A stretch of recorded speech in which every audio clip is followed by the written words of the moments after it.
Africa is often portrayed as a land of poverty, conflict, and endless struggle.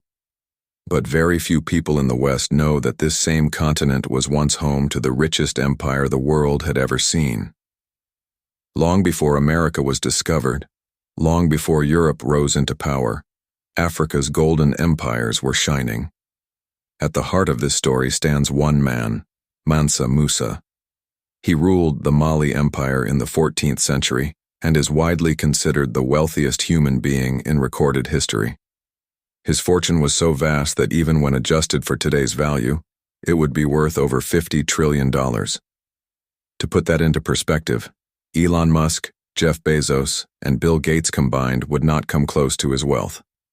But the story of Mansa Musa is not just about wealth.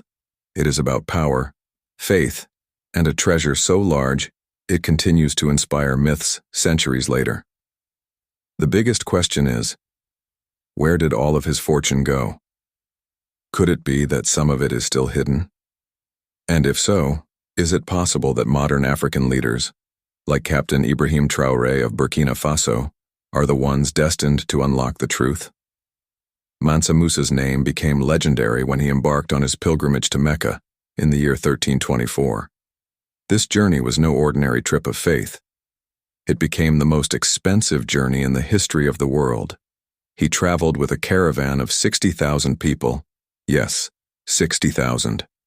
Among them were 12,000 servants, each dressed in fine silk and carrying a bar of gold. 100 camels followed, each loaded with hundreds of pounds of pure gold dust. Wherever Musa traveled, he gave gold away freely.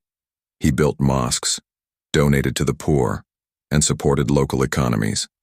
But his generosity was so overwhelming that in Cairo, Egypt, he caused gold inflation that lasted more than a decade. Imagine that. One man's gifts reshaping the global economy for years. Today, historians estimate that Mansa Musa's fortune would equal about $50 trillion. That's more than the GDP of many modern nations combined. But here's the mystery. If he was so rich, why can't we trace where all that gold went?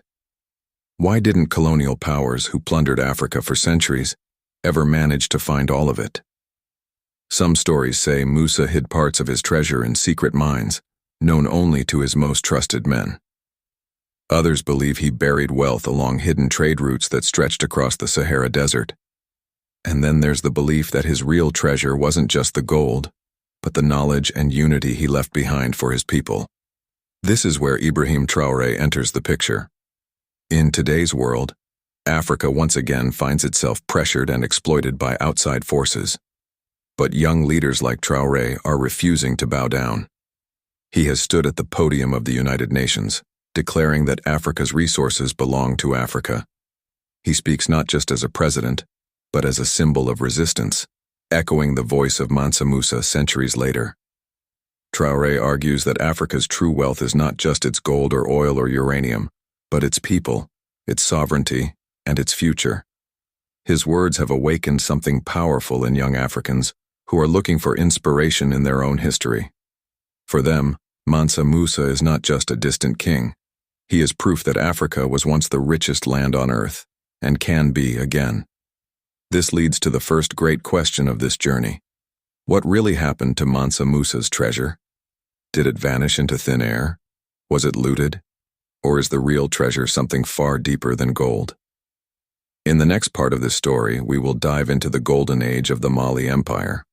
We will see how Musa built his empire, how his pilgrimage became a global legend, and why his wealth shocked the world so deeply that even European maps of the time were redrawn to include him.